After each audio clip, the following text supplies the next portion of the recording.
छुप छुप के नहीं, सामने ही बना रहा हूँ।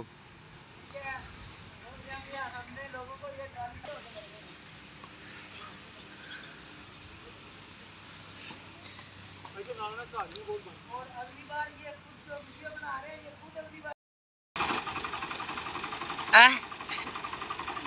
यार दी बैटरी दो ना सब्जियां दा कर ते चार्ज होए नहीं तो चार्ज हो जाती अंदर आया।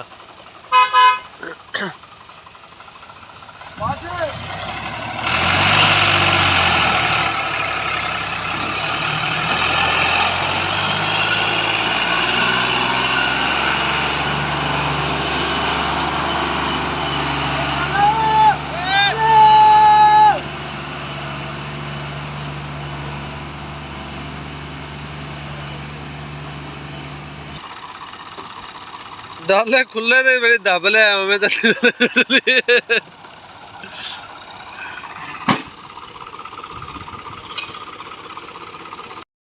देख लो दोस्तों, सामने रैंप आ जड़ा चढ़ाई तकरीबन 8-10 फुट तो है। जल्दी हूँ ट्राली ली है कढ़, तो हूँ थोड़ी रेता फिर लदन लग गया, तो फिर थोड़ा कढ़ के दिखाने की बनता।